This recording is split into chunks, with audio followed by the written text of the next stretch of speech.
Can you show her how to use the microphone?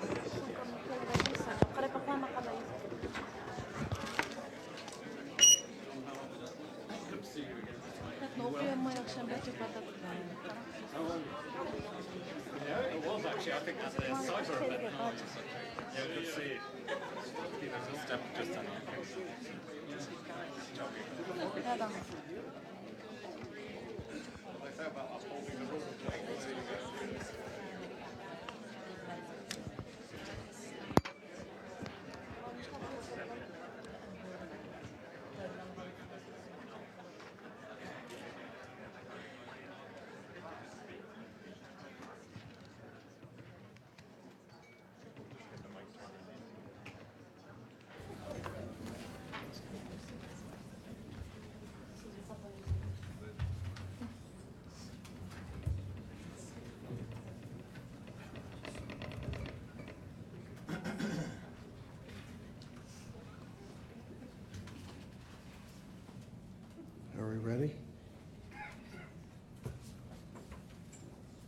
Okay, are we ready to go? All right, very good. Well, good afternoon, everyone. Esteemed colleagues and foreign representatives, it's my pleasure to welcome you to today's very timely discussion of the human rights crisis in Xinjiang. Since most of you don't know me, please allow me briefly to introduce myself. I'm Robert Destro, the State Department's new Assistant Secretary of State for Democracy, Human Rights, and Labor. Over the course of my career as a lawyer and public policy advocate on both domestic and international human rights issues, I've witnessed the progress that can be made when nations and committed human rights activists work together. When they don't, for whatever reason, the suffering gets worse. So we're here today because the Chinese government has detained over 1 million of its own citizens in camps in northwest China. The human rights crisis in Xinjiang did not start overnight. It did not reach epic proportions overnight. This crisis has been developing for years. It's time that the member nations unite in an effort to bring these abuses to the world's attention and eventually to bring them to an end. So today, we're honored to be joined by U.S. Deputy Secretary of State John J. Sullivan. Deputy Sullivan will give opening remarks before we hear from survivors, their family members, and experts, all of whom will attest to the horrors of the situation in Xinjiang. Thank you so much for being here. I look forward to working with your governments to advance human rights across the globe. Deputy Secretary.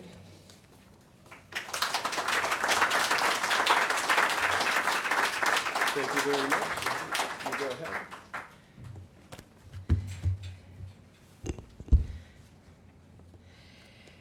Thank you, Assistant Secretary Destro. We've waited a long time to get him on board. He just reminded me that we first spoke about his appointment over 2 years ago in July of 2017. And good things come to those who wait. And so we're delighted to have you with us. And good afternoon, everyone.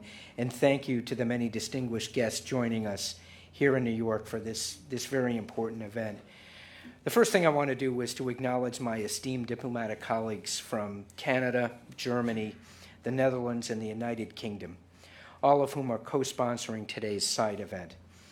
We're joined today by representatives from over 20 non-governmental organizations and over 30 UN member states, as well as representatives from the European Union. I'm particularly grateful to the delegation from the Organization for Islamic Cooperation, representing 57 Muslim-majority member states as the collective voice of the Muslim world. Thank you for being here. Most importantly, I'd like to express my sincere appreciation to the panelists who will be courageously sharing their experiences and taking questions from the audience. A few brave survivors of the internment camps in Xinjiang first testified on the world stage last March in Geneva. We've gathered this afternoon to bear witness again to what too many individuals have suffered at the hands of the Chinese government. We will hear firsthand accounts today from our panelists that will separate truth from fiction when it comes to China's brutal campaign of repression of Uyghurs, ethnic Kazakhs, ethnic Kyrgyz, and other Muslim minority groups in Xinjiang. But let's start with some facts.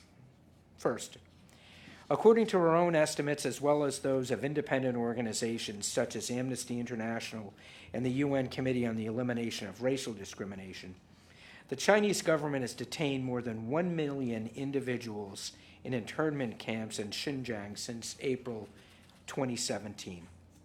We've received credible reports of deaths, forced labor, torture, and other cruel, inhuman, or degrading treatment in these camps. Additionally, there are many reports that the Chinese government forces detainees to renounce their ethnic identities as well as their culture and their religion. One can be detained simply for possessing books on religion and Uyghur culture, reciting the Quran at a funeral, or even wearing clothing with the Muslim crescent. 2, China claims these internment camps are, quote, humane job training centers, unquote. But the detainees include accomplished medical doctors and academics, successful business people and other professionals, as well as young children and the elderly. Doctors, professors, and children don't need job training. Doctors need to be able to care for their patients. Professors should be writing and teaching, and children should be learning and playing.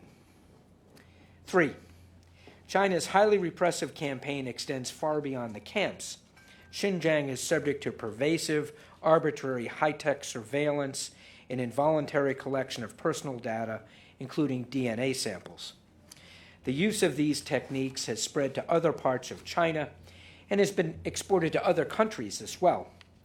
They are a core focus of China's campaign to suppress human rights and fundamental freedoms, not just in their own country, but increasingly around the world. It's nothing short of Orwellian. 4, the Chinese Communist Party has shown extreme hostility to all faiths since its founding 70 years ago, and this repression has only intensified in recent years. For many years, it has restricted the free and independent practice of Christianity, which has only grown in recent years.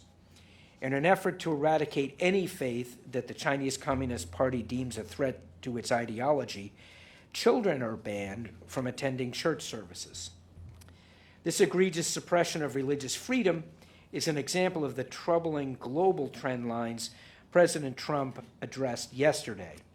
It's an example of the sort of state-sponsored behavior that the United States will not ignore.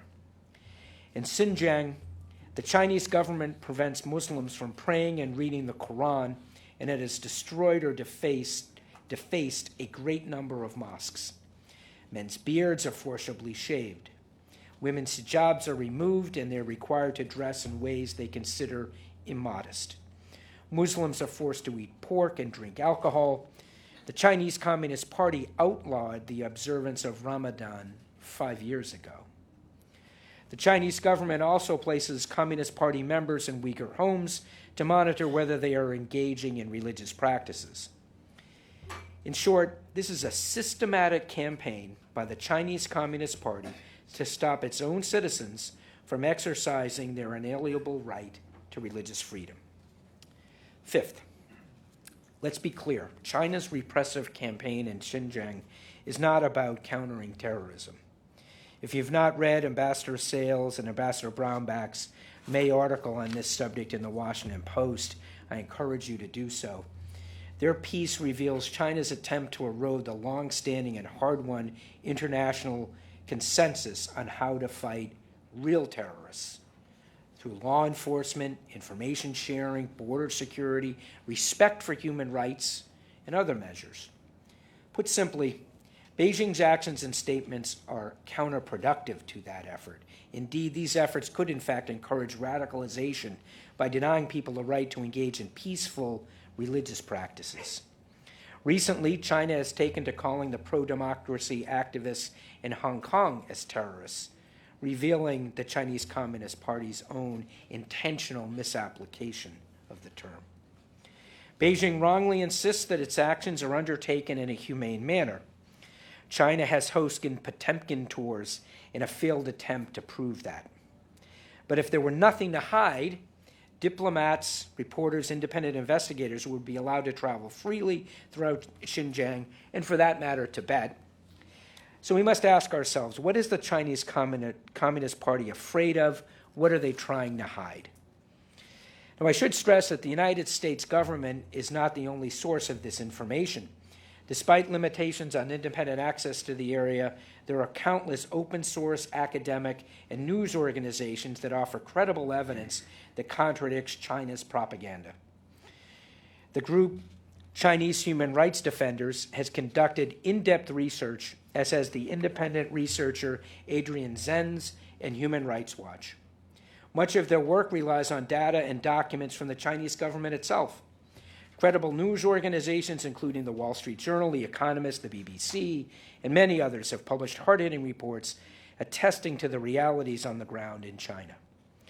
Despite claiming to be a leader in the international community, China openly flouts key aspects of the UN's foundational documents.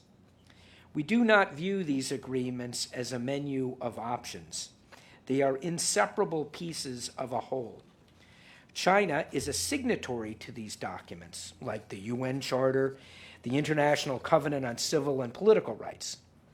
These were designed to protect fundamental human freedoms and build a better, more peaceful world, not to be discarded when politically or ideologically inconvenient. We cannot be the only guardians of the truth nor the only members of the international community to call out China and demand that they stop. The United Nations Charter clearly says that, and I quote, promoting and encouraging respect for human rights and for fundamental freedoms for all, unquote, is a core purpose of the United Nations. The UN and its member states have a singular responsibility to speak up when survivor after survivor recounts the horrors of state repression in China. In June of this year, Beijing invited Undersecretary General for Counterterrorism Vladimir Voronkov to visit Urumqi in his capacity as the UN's top counterterrorism official. Over U.S. objections and serious concerns expressed by many others in this room, Voronkov agreed and became the senior-most UN official to Xinjiang, legitimizing China's false narrative that what it is doing there is counterterrorism. It is not. Instead of bolstering the UN's moral authority by resisting Beijing's cynical offer, we witnessed the erosion of UN leadership and a blow to the reputation and credibility of a body we should instead look to as a clear voice of conscience. This must not happen again. We call on the UN to uphold its own values and carry out the many responsibilities we have entrusted to it. The UN must seek the immediate, unhindered, and unmonitored access to Xinjiang for the UN High Commissioner for Human Rights. The United Nations, including its member states, have a responsibility to stand up for the human rights of people everywhere, including Muslims in Xinjiang. We urge the UN to investigate and closely monitor China's human rights abuses, including the repression of religious freedom and belief. It is incumbent on every member state in this room to ensure that the UN is willing and able to do its work. Before I close, I'd like to take the opportunity to commend those who have already joined us in standing up for the rights of the more than 1 million members of ethnic and religious minority groups that the Chinese government is abusing. We invite others to join the international effort to demand an immediate end to China's horrific campaign of repression. History will judge the international community for how we respond to this attack on human rights and fundamental freedoms. Together, we must seek to understand the truth and act on it. And so I thank you again for taking the important step of bearing witness today, and I look forward to our discussion, hearing from our panelists, and the discussion with our panelists today. I'm honored to stand here with them. Assistant Secretary Destro, I turn the podium back over to you. Thank you.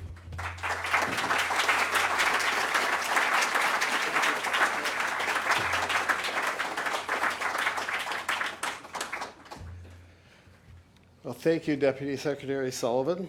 And now we welcome a few words from the United Nations Special Advisor to the Secretary General on the Responsibility to Protect, Karen Smith.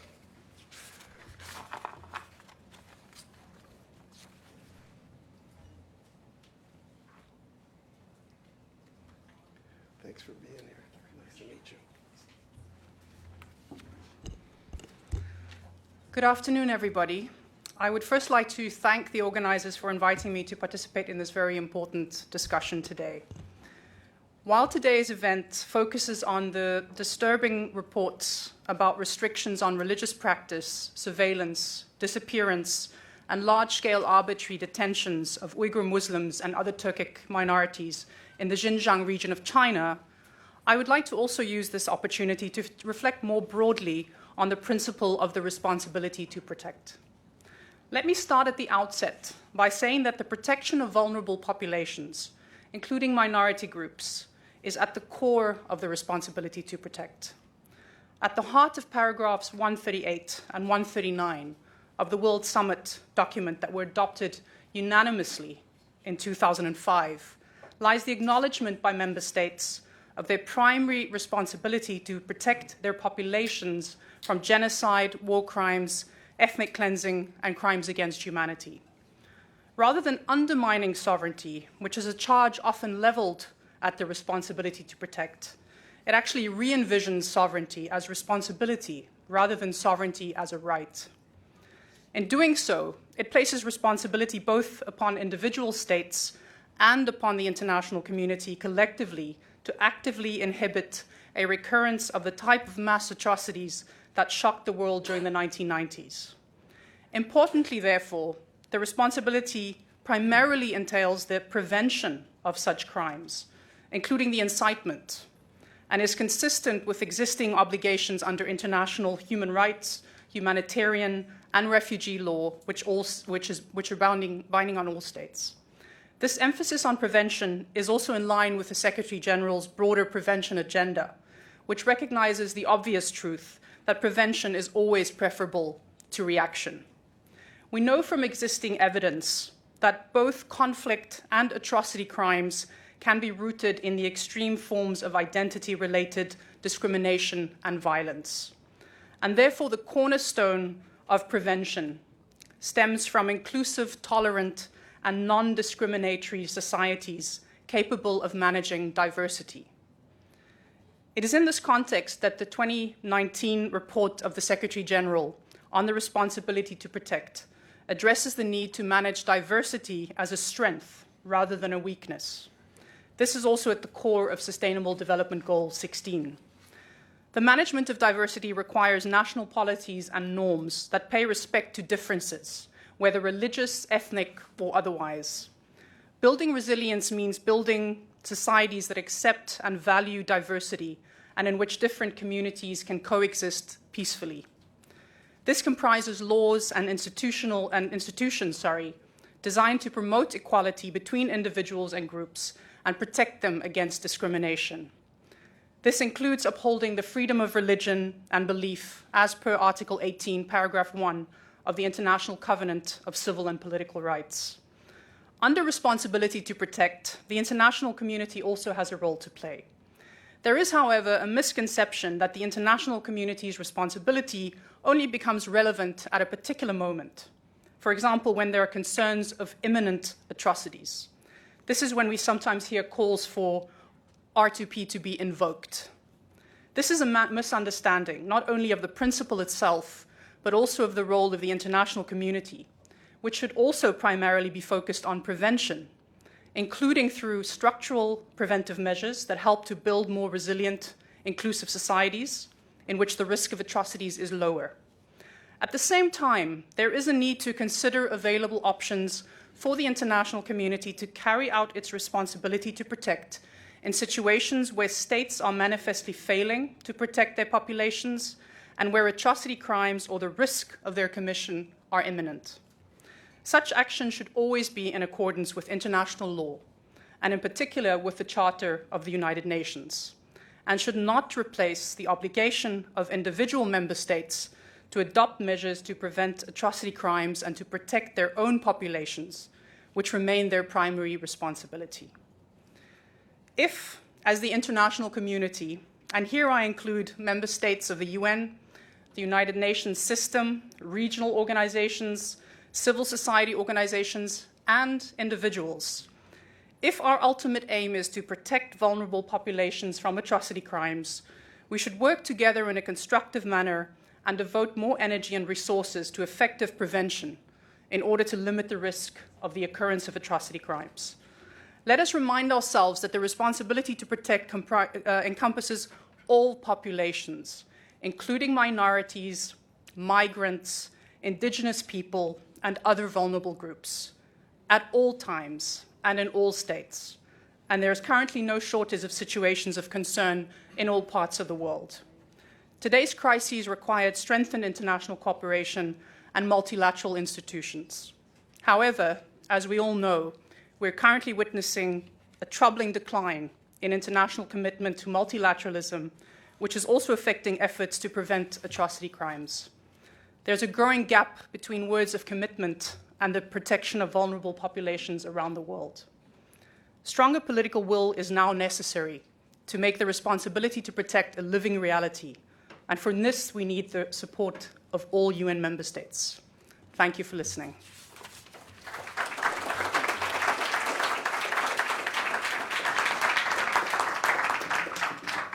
Thank you.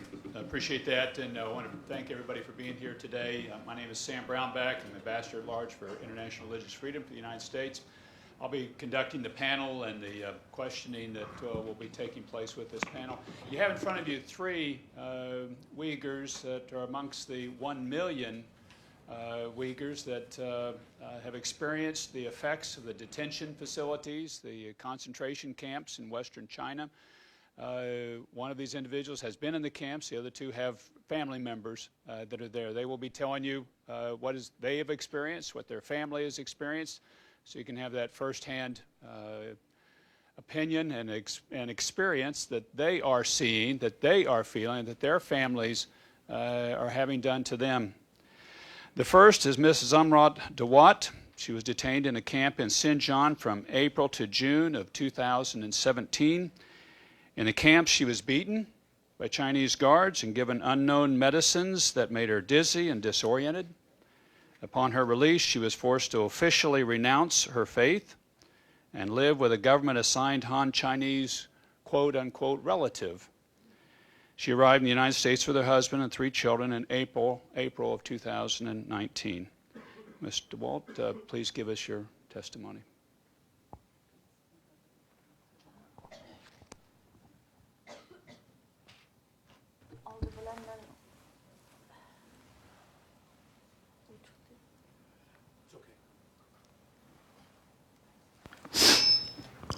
Aldı bilen ben Şarkı Türkistan'daki 20 milyon Uygur Müslümanları namıdan hem Allah'a rahmet eyledim.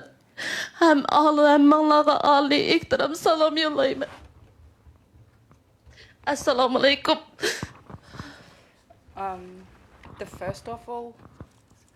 First of all, Assalamu alaikum. I would like to thank everyone on behalf of 20 million Uyghur Muslims.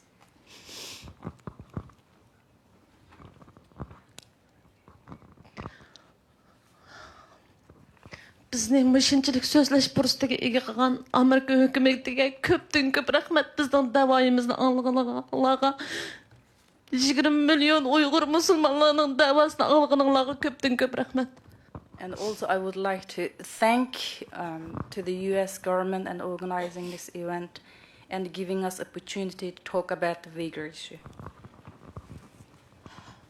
Vaqt münasebeti bilen men Xitayda yatqan türmedeki vaqtimni qisqartib sözlep berishni loyiq ko'rdim. Lekin endi sözlay desem pek jiq. Men buni shu qisqartdim vaqt münasebeti bilen. Quloq silib alışınlarni umid qilaman. Because of the time limit, I just would like to focus on my experience briefly. I wish to just move on to talk about my experience. 2018 yılı 3. ayının 31. günüsü Şembe günüydü.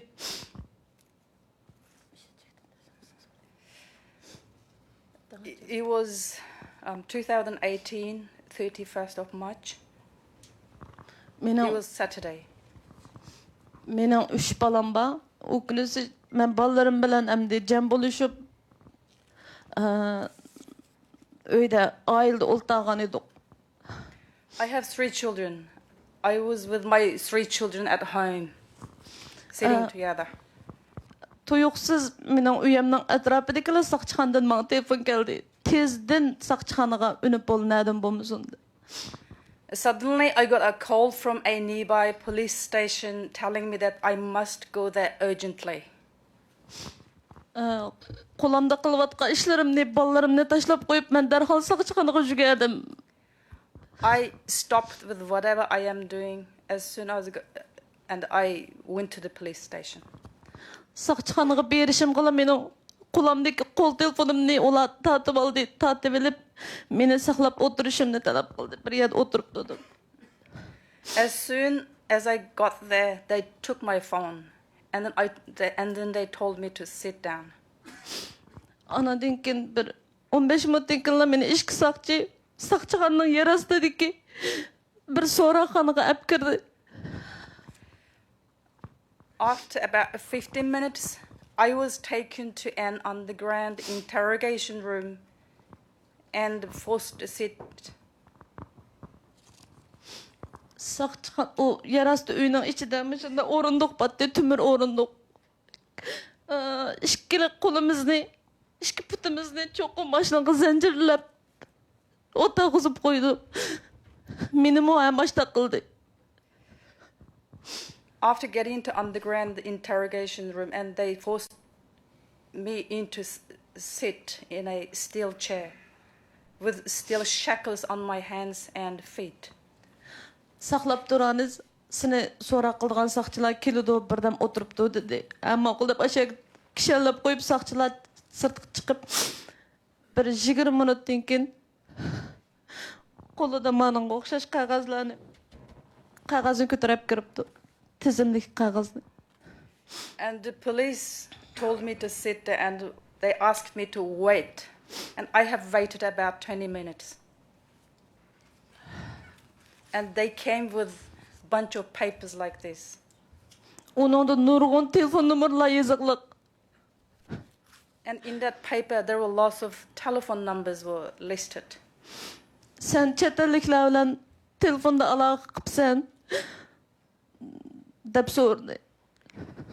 And they told me that you have communicated with people in overseas. Mening yo'ldashim Pakistanlik mening yo'ldashim. Bizning Urumchida ochgan import-eksport shirkatimiz bor edi. My husband is a citizen of Pakistan, and he had an import-export business in Urumchi. Ba'zida yo'ldashimning tijoratda to'g'riliq, ya men telefon uraman, ya ular menga urib qoladi, yo'ldashim yo'q vaqtlarda. And because of my husband's business, sometimes I have to help him, and sometimes I do answer telephone calls about his business. Shuncha valla jiq telefon nomerining ichida men hech qaysini yodqib bilmayman, kimning nomeri kelganini bilmayman. Among that list, so many numbers, I don't remember which number is belong to who. Ularning deyishicha sen mushlardan aloqani ko'p qilsa, bularning ismi kim, nerda turdi, hammani deb berishing kerak. And according to them, when they questioned, they said that those numbers belong to who they are, and you have to tell us why did you communicate with them. Men dedim bu nomerlar menga yot emas, men bilmayman. Ular meni shu paytda 24 soat suv ya tamoq bermay meni solib qo'ydi. I told them that I don't know about these numbers. And I spent more than 24 hours in that underground room with no food or water. 24 soatdan keyin meni yer osti uydan chiqib, saqchixonaning ishxonasiga olib kirdi. After 24 hours, then they took me back to upstairs and back into the police stations, that office room. Qo'limda yanala ko'zi batdi. My hand still was shackled.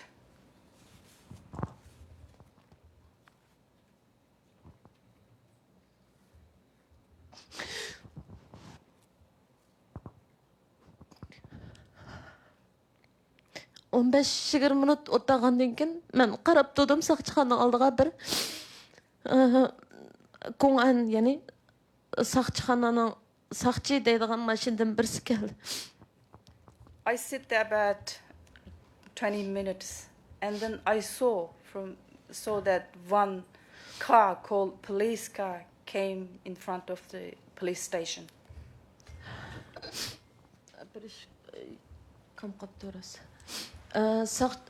Meni so'roq qilgan vaqtda bir ish kam qolibdi deb bering.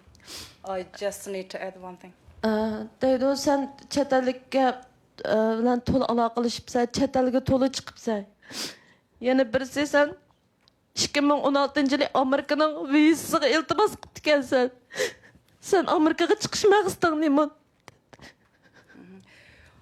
Just addition to previous questioning, when they questioned, the question was, you have spoken with so many people in overseas, and why did you connect with them? The second was, you had U.S. visa, American visa in 2016. Why did you obtain U.S. visa? Amerika'ya çıkışmak istedin mi? Nime için çıkmakçıysa Amerika'ya dedi. And also, the additional question was, why did you get U.S. visa, and what was your purpose of traveling to U.S., America?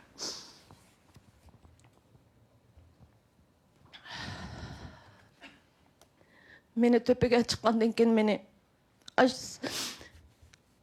qaytadan kişellevetti. Zincir. Putumdamı zincir. Putumdaki zincir olan qo'limdagi zincirning o'rtasidami zincir bor. After they took me back to upstairs, again I was shackled. Both my hands and the legs were all shackled.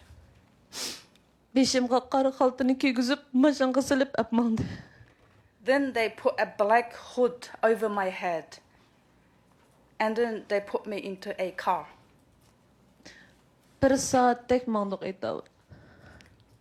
After that, with this car, we traveled about an hour. U yerda nurg'un ayollar o'chira turib, men kirgandan keyin ko'rdimki, u bir jismni tekshiradigan bir organ bir ekan. After about an hour, we got to another place.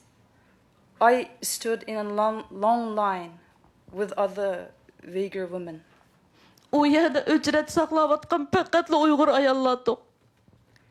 And in that line, we were only just the Uyghur women.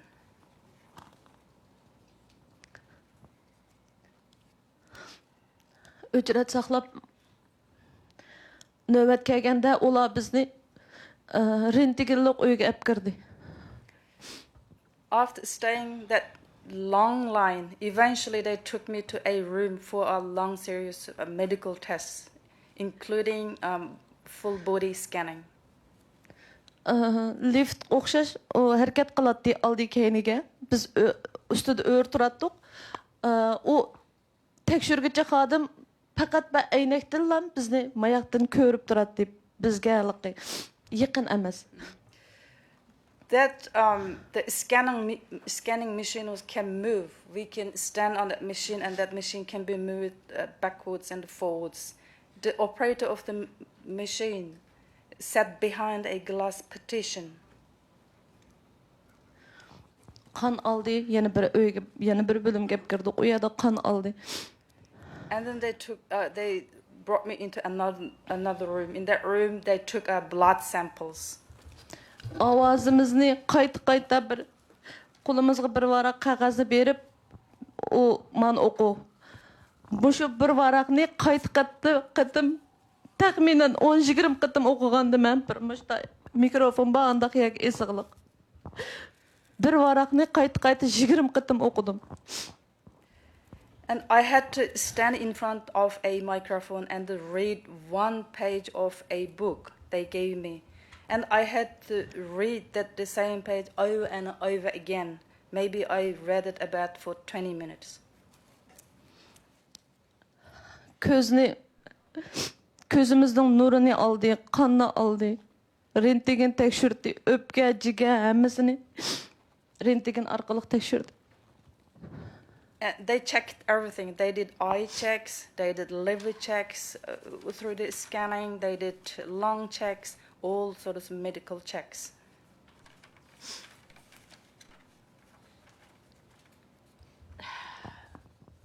Meni shu yerda yondirib apirib, odillar lagerga apirib etdi.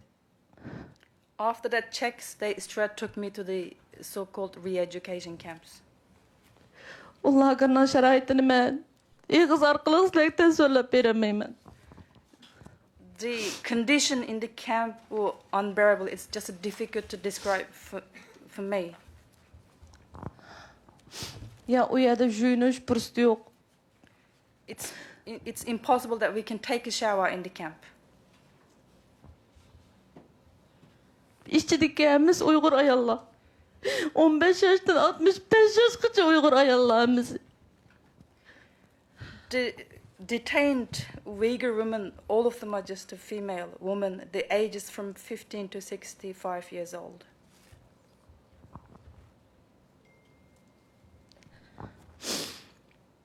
Bizga Xi Jinping nazariyasi 18. qurultayning ruhini yana kelib We had to learn Xi Jinping thoughts. bizga endi ayrim bir darsxonadek bir yer bor.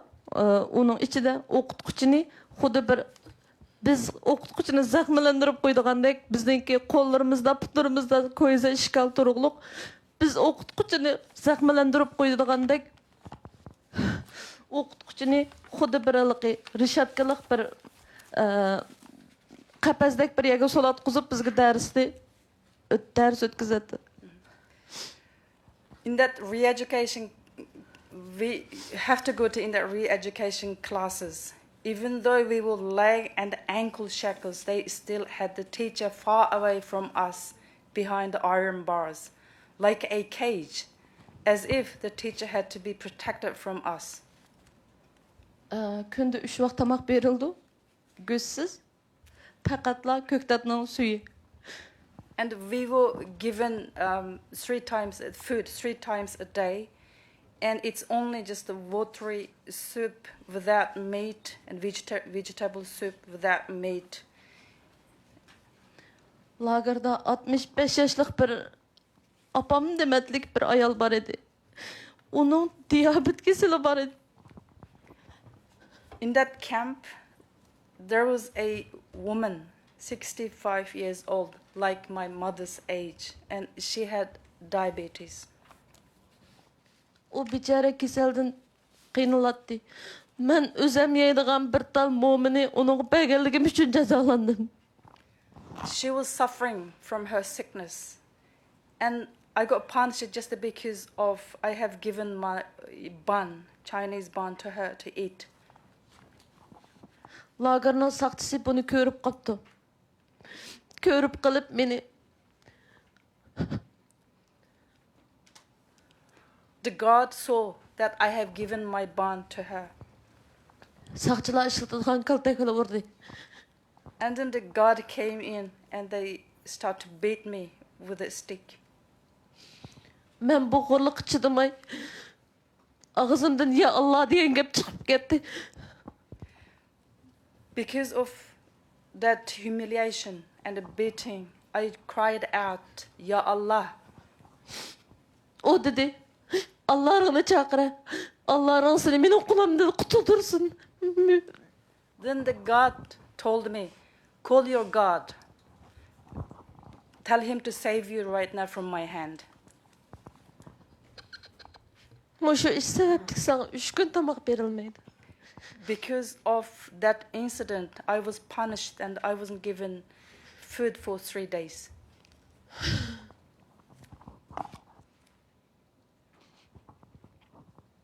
Bana hakikaten 3 gün tamak vermedi. I didn't eat for 3 days. İşte de bir ciger kesel, ayaldan birisi, açıştan birisi. And also there was another woman, she had liver disease. Daim bir şeyini tuttu o ayal. Ağrı azabı da. She always felt very pain and she always held her side. Bir günü huysuz, özlüğü de hoşudun ketti. One day she suddenly fainted. Onu lagerga qaraydigan saqçılar ikki qo'ldan yetlab chiqib ketdi. Ikkinchi kirmidi, o'ldimi o? Hayotmi, tirikmi onu biz bilmaymiz. Then the police, 2 police came in and they took her away from the room. Since then I never see her again. I don't know whether she died or alive. türmenin işide bolgan işlarni deyiş üçün maňa şunçalyk wagt ketedi. Wagt münasebeti bilen men geplerni qısqartyp dedim. There are lots of things to tell you about the camp experience, but due to time limit, I have to brief everything and shorten. Yoldaşım meni qutulduruş üçün Pakistan, Beijing'deki Pakistan konsulluğuna neçe qitim dava qılıp bardı. My husband went to Beijing, to the Pakistani embassy, to save me through the Pakistani embassy in Beijing. En ahir qitim hiç qanday önüm bolmagandan aşağıdaki axbarat vasıtaları bilen alaqalışıptı. Although he has visited many times the Pakistani embassy, but because of there is no result and he had to appeal to media, he gave interview to media. Şunun bilen ola axbarat vasıtalarından ensirap qaldıma meni qoyup berdi. I don't know whether because of my issue is publicized through the media and I got released. We're going to have to wrap this piece of it up. But thank you very, very much for your testimony and for bearing witness what's taken place here. Sizge köpten köp rahmet. Thank you.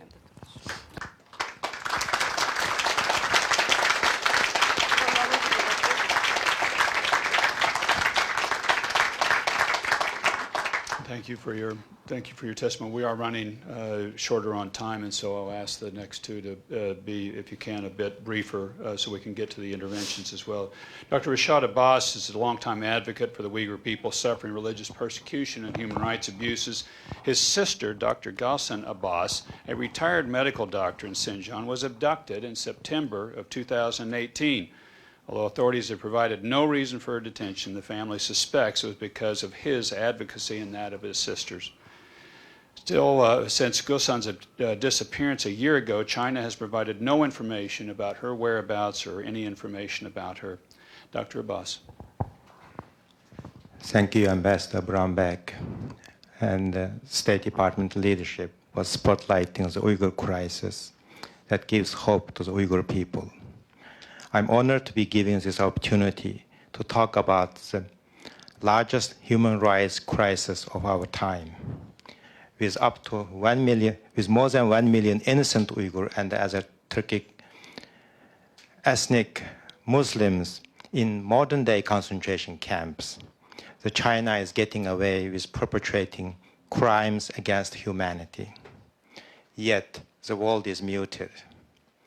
The UN must not be ineffective in the face of these unprecedented atrocities. The fate of an entire ethnic group is at stake. My own family has become victim to these atrocities. My sister, Dr. Gulshan Abbas, a retired medical doctor, was taken by the police in Urumqi city on September 11, 2018. As retaliations against our advocacy in the United States for our voiceless people back home. On September 5th, 2018, my other sister, Rushan Abbas, a US citizen, exercised her fundamental right of freedom of speech by speaking at a think tank in Washington, D.C. about China's brutal persecutions of the Uyghurs and the conditions of the concentration camps. 6 days later, my sister Gulshan was forcefully adopted. Since then, we have not been able to get any information on her whereabouts or her condition. Clearly, Dr. Gulshan Abbas was abducted as a tactic by Beijing to silence us from being vocal about the camps and the current situations in the Uyghur region. Fear is a common weapon utilized by the authoritarian regime on Uyghurs in the diaspora to keep us silent. China says that these facilities are vocational training centers, but my sister, Dr. Gulshan Abbas, is a retired medical professional. She does not need any sort of vocational training. Gulxian worked at a state-owned hospital in Urumqi before she retired due to personal medical reasons. She has multiple health concerns which require medication and medical attention. Now she's in the camp, subject to torture and forced labor. Unfortunately, like so many other Uyghurs around the world, my family's story is not unique. Almost every Uyghur in diaspora has friends and family who are detained, some by the dozens. The camps are the result of decades of repressive and assimilatory policies by the Chinese government that aim to totally assimilate and socially re-engineer the Uyghur people. Due to the Chinese government's information blockade, many people in the world do not even know about the plight of the Uyghur people. The tragedy unfolding today is beyond comprehension and only comparable to some of the worst human rights abuses that the world has ever seen. Everything that makes Uyghur people unique has been treated as an abnormality and targeted. Language, religion, culture, history, and ethnic identity. Dr. Olsi Jazexhi, a Canadian-Albanian scholar, joined the group of reporters on a visit to the camps by invitation of the Chinese government. When he first went, he aimed to tell the world that the concentration camps were just false propaganda by the US and Western countries.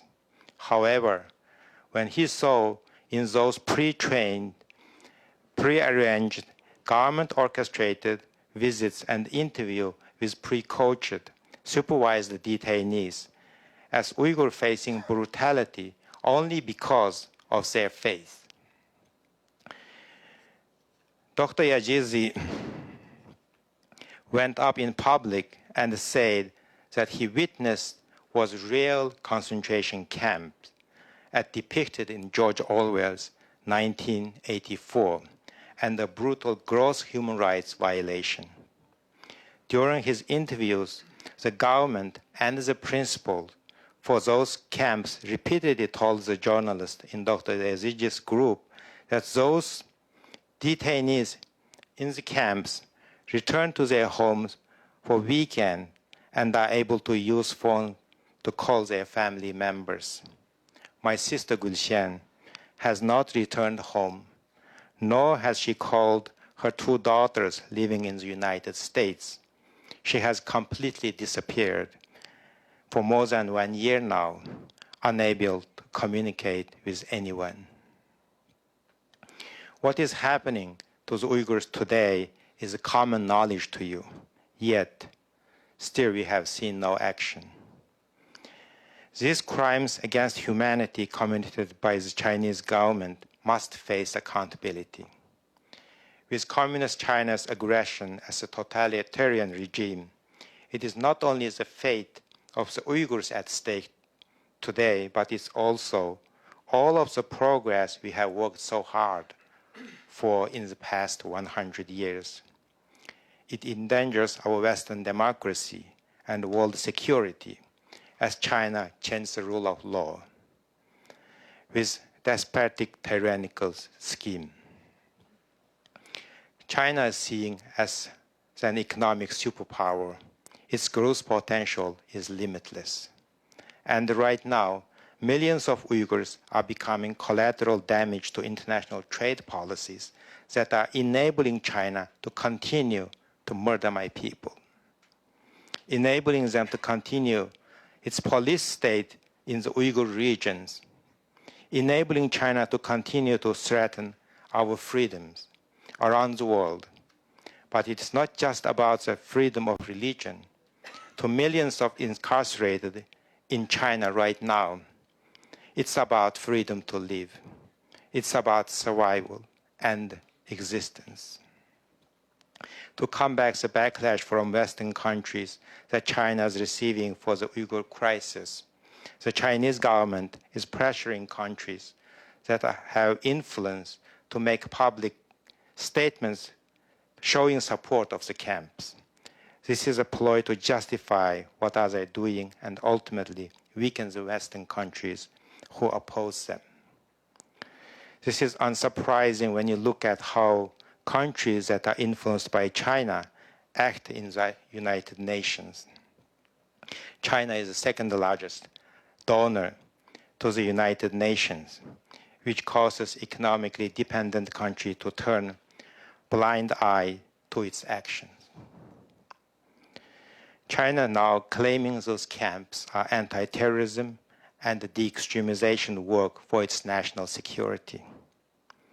The only crime of my sister, Dr. Gulshan Abbas, and as millions of Uyghurs suffering in Gulag-style concentration camps is being Uyghur Muslims.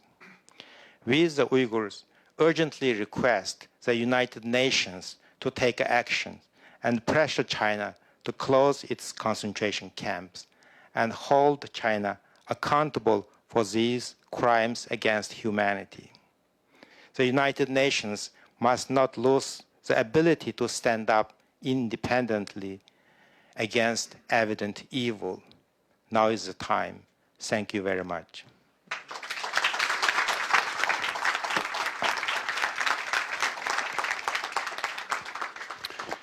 Thank you. Our final testimony will be from Nuri Turkal. He is a Uyghur rights advocate. He's former president of the Uyghur American Association, as well as the current chair of the board of directors of the Uyghur Human Rights Project. Nuri. Thank you very much. Thank you all for being here. As a Uyghur American, I'd like to extend my appreciation to our government, United States government, your leadership, for being the voiceless, voice for the voiceless. The Uyghurs desperately needed for this hope that you're giving. And I've never seen this many senior government officials coming together to discuss the Uyghur issues. For that, I'm profoundly grateful.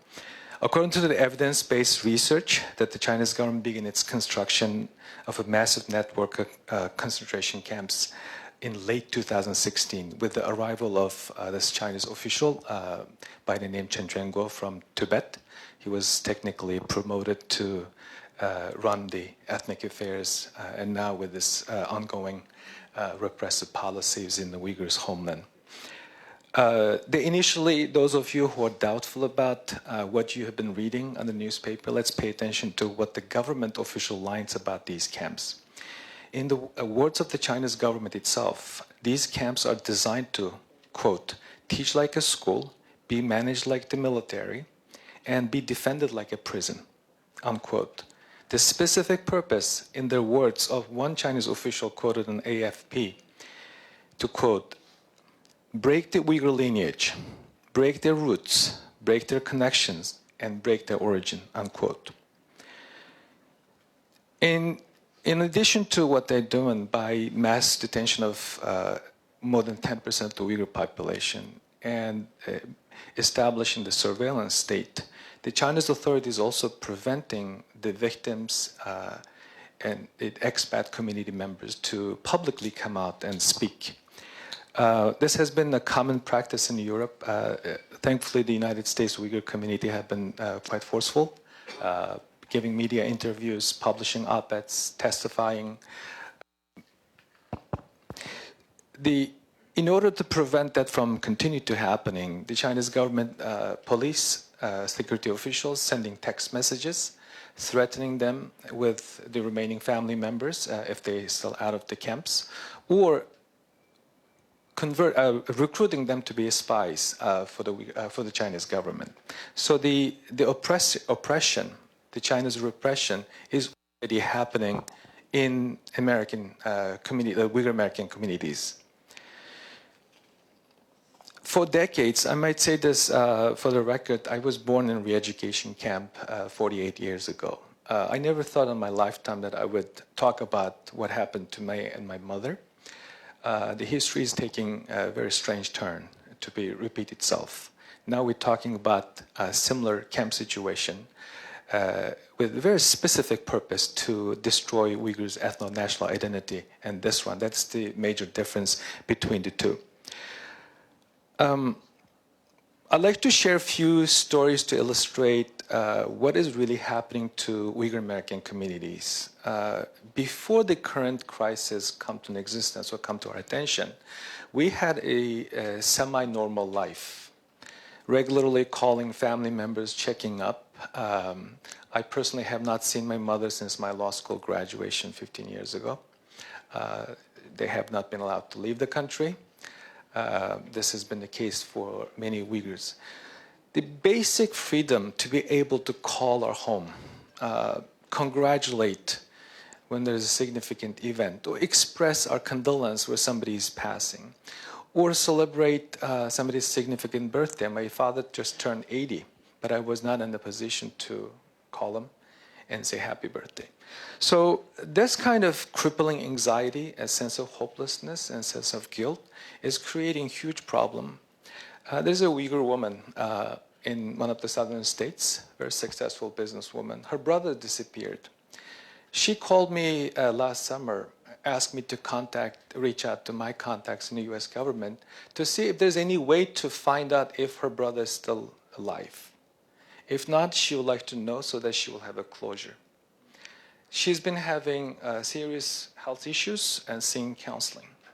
And then there's another Uyghur business executive working for one of the major multinational companies in the United States, went to Beijing for a conference. He took a detour, tried to pay a visit to his father's grave. When he showed up, the Chinese authorities told him that it's too religious. It was not permitted for a foreigner to be wandering around in a cemetery.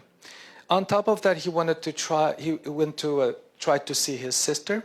Because his iris scans were not profiled, archived, he was not allowed to get into that complex to visit the sister.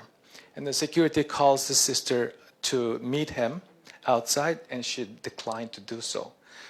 Out of concern that being associated with that foreign American Uyghur individual might result in her being taken to the camps. And finally, we have a Uyghur young lady here in the audience. She had extreme difficulty to even carry out a conversation about this forced marriage that the Chinese government has been implementing. She told me that while we were talking to a media, Nuri, that woman could be me. The Chinese government could force me to either marry someone by force, or my parents will be taken to the camps. So the narrative is very clear. Something horrific is happening.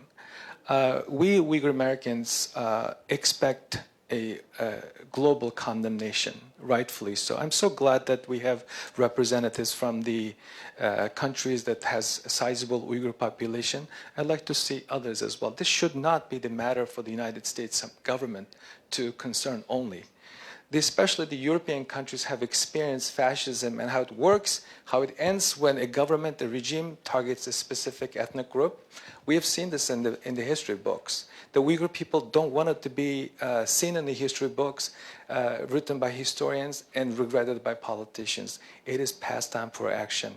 I implore you to join the effort to be on the right side of the history. Thank you very much.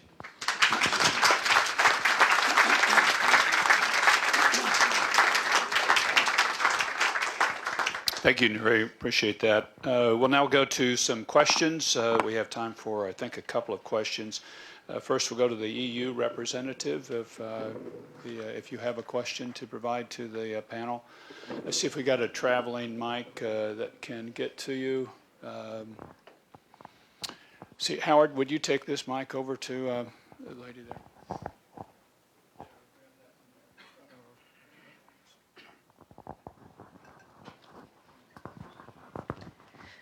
Thank you. This is Paola Pampaloni from the European Union, coming from Brussels for the events. Thanks for the organization of these events.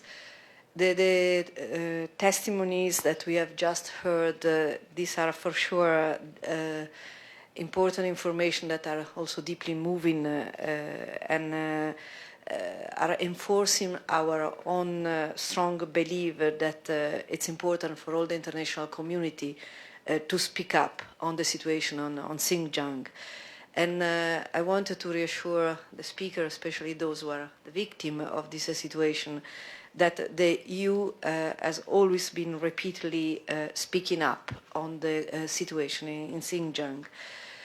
Just last week at the Human Rights Council, the EU was very clearly making our own statement of concern about the existence of the political re-education camps, the widespread surveillance, the restriction on the freedom of religions and belief against the Uyghurs and other minorities in Xinjiang. And we have urged, and not only last week, but constantly, to allow meaningful access to the international community, to independent observer, to Xinjiang, including to the UN High Commissioner for Human Rights. And we are continue to be very much alarmed by the situation of this about more than 1 million, 1.5 million people that are in a political re-education camp. And we are concerned by all the reports that we receive and we read, especially from NGOs, civil society, about information about mistreatment and torture that is happening in this facility.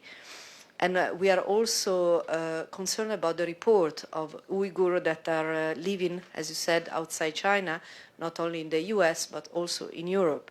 And we are in regular contact with many of them, and many of them, they come to Brussels and they come to visit us at the European Union. And I want just to, again, to reassure that we are in contact with China. We speak up also with China, not only publicly. We have a human rights dialogue with China. I'm the chair on behalf of the European Union. And in all the session, these issues of Uyghurs is for sure one of our important element of the discussion.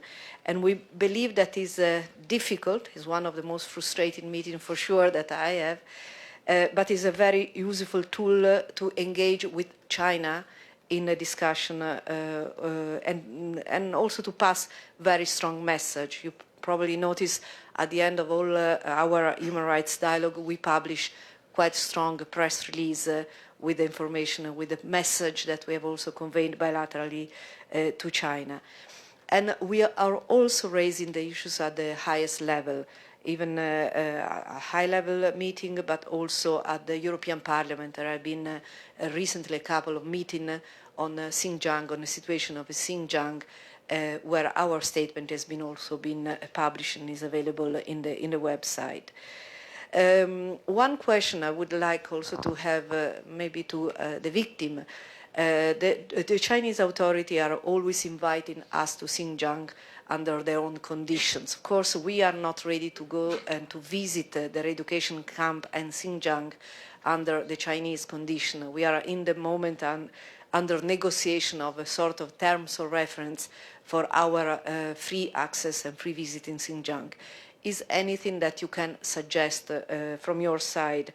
How should we handle this invitation by China to visit Xinjiang, the region? Thank you.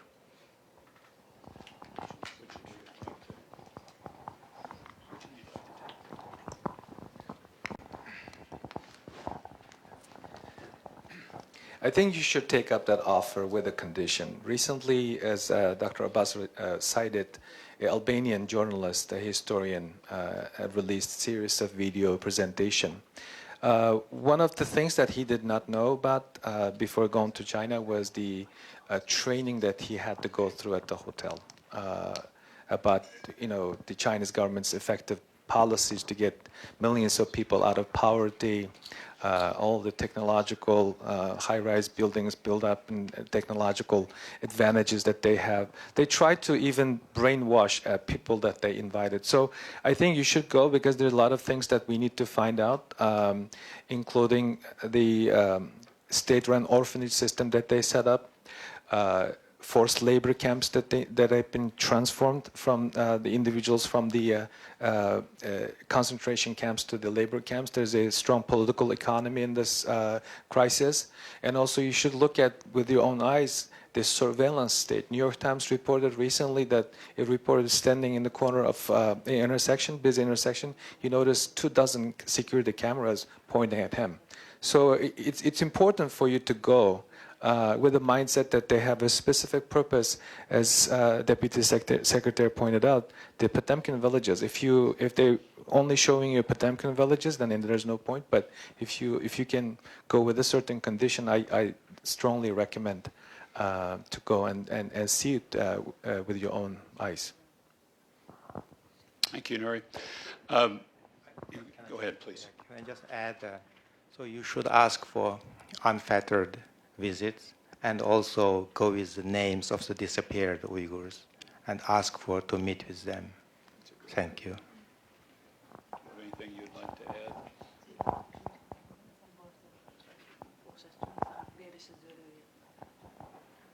To'g'ra berish kerak. Should. Ayollarni tug'mas operatsiyasi qilib yetib bordi. Masalan, men shuning ichida abay deyolmay qolibdiman. There are situations that where women sterilized without their knowledge and without their permission. Even I am one of them because there are lots to say, but I missed. I wasn't able to talk to you before. There are lots of things to say. Please visit. Menim mecbur shundaq qilib etdim. Men hozir tug'ish iqtidorim yo'q. Even myself was forcibly sterilized. Right now I am unable to have a child. Well, we are limited on time, and we're going to be going to interventions now from the other countries that are participating here. Would you all please join me in thanking this panel again, please?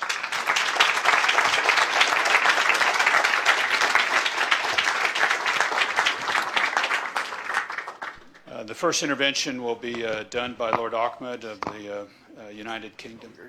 Lord Ahmed.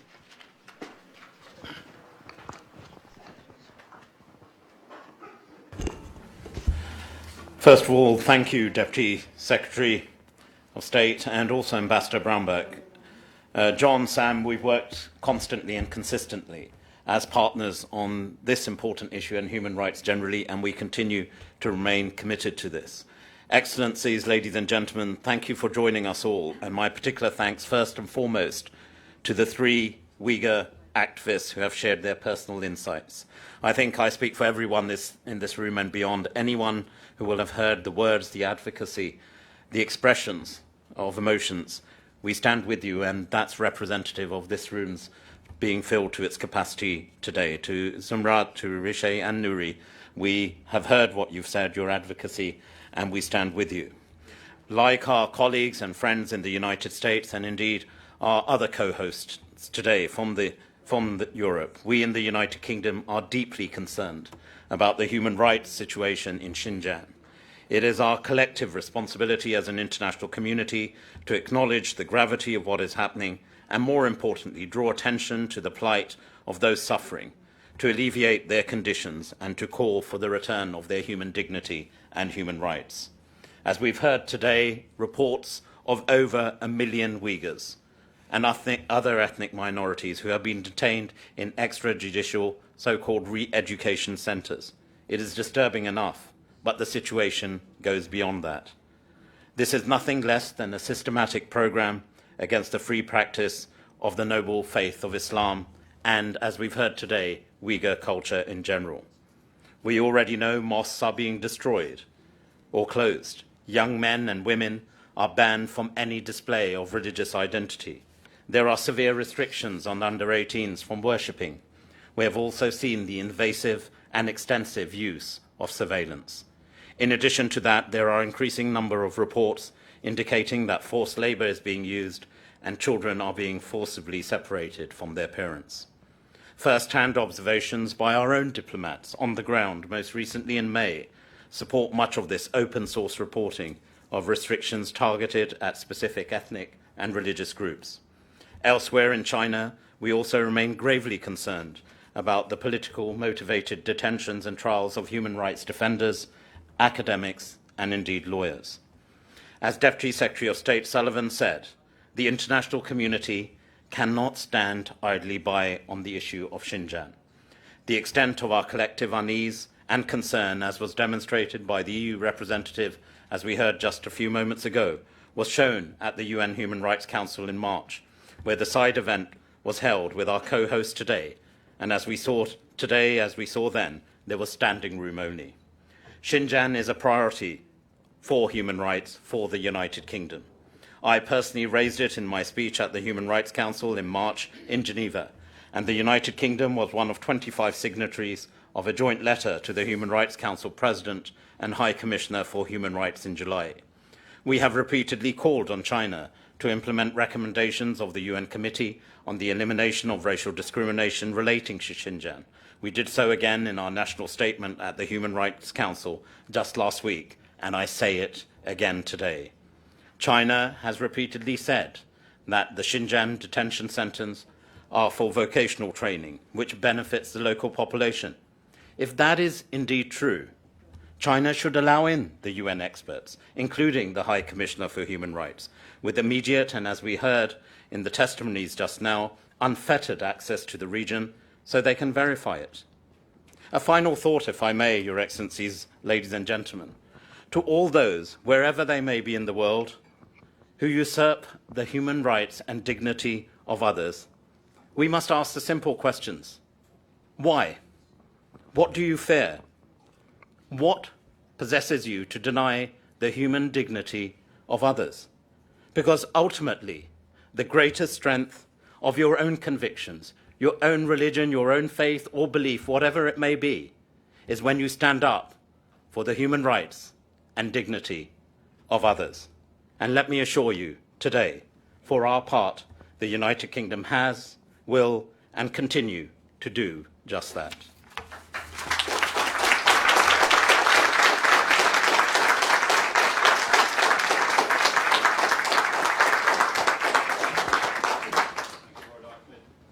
Go to the German representative, Acting Director General for Asia and Pacific, Petra Sigmund.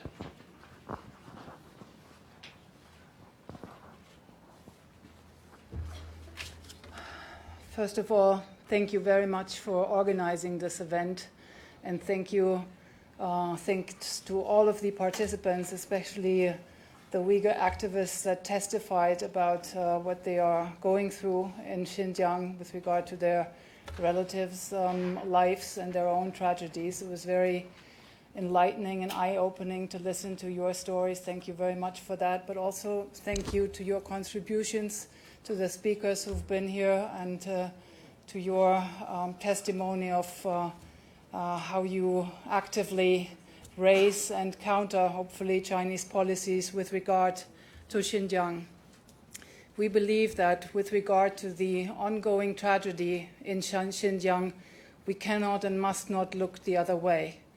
We deeply deplore the repressive measures of the Chinese authorities in Xinjiang, including extrajudicial and arbitrary detention, cruel, inhuman, or degrading treatment, separation of children from their parents, forced labor, pervasive high-tech surveillance, as well as extreme controls on the expression of cultural and religious identities. China has been explaining its measures as part of a counter-terrorism and de-radicalization strategy, and a lot has been said about that. Terrorism is a huge challenge in the world, and fighting terrorism is a common cause. But the fight against terrorism cannot be a justification for massive, systemic human rights violations against a whole people. Even the fight against terrorism must respect fundamental human rights. In the name of universally agreed human rights and in the spirit of respectful cooperation, we need to continue to raise China's policies in Xinjiang in the relevant multilateral fora, like the United Nations and its Human Rights Council, as well as in our political dialogues and exchanges with China. We stand ready to do so, and we're glad to see that many other partners share these views and policies. Thank you.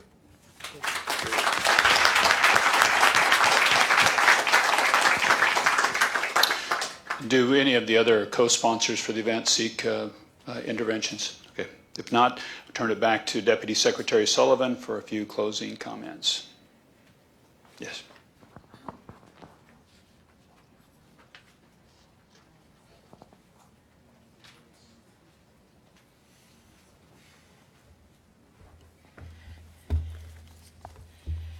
Well, thank you all for being here. My colleagues from our allies and partners who are working closely with us on this important issue. I know it's a busy week, but there's nothing that's too important to keep us from coming here today, to listening to the testimony that we've heard. It's a little jarring to hear the use of the word reports or allegations. What we have here is evidence. We have testimony from a witness, which in court is evidence. It's concrete. We know what's going on, and we need to do something about it. Thank you, Ambassador Brownback, for your guiding today's discussion and for all the work that you are doing on this issue. And again, to each of the panelists for their fearlessness, the conviction with which they spoke, the risk that's posed to you personally and to your families from coming and speaking about this. It's hard to believe in this day and age and in this country we have a Deputy Secretary of State say that about colleagues who are here on a panel with us. But you spoke from a place of strength, resilience, and fortitude that I know has made a lasting impression on me and everyone in this room. We can't forget what we've heard today. It's incumbent on each and every member state in attendance to examine what more can be done to raise the costs of China's outrageous behavior and to implore the United Nations to fulfill its obligation to the international community it was established to serve. I ask each and every one of us today to go back to our capitals, share the truth that has been shared with us. It's the least we can do for these brave people, their families, and the millions of Uyghurs who are suffering as we speak. So again, thank you very much.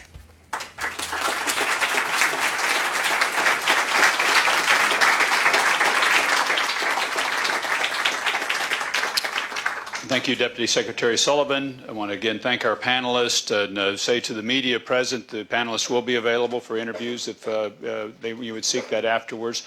Thank you as well to the co-sponsors for the event and thank the other nations that you would stand up on this issue. This is an extraordinary and difficult and troubling issue. It requires action, and that's why we have stood this panel up today. We draw this to your attention, and we ask that people act. Thank you for coming. We're dismissed.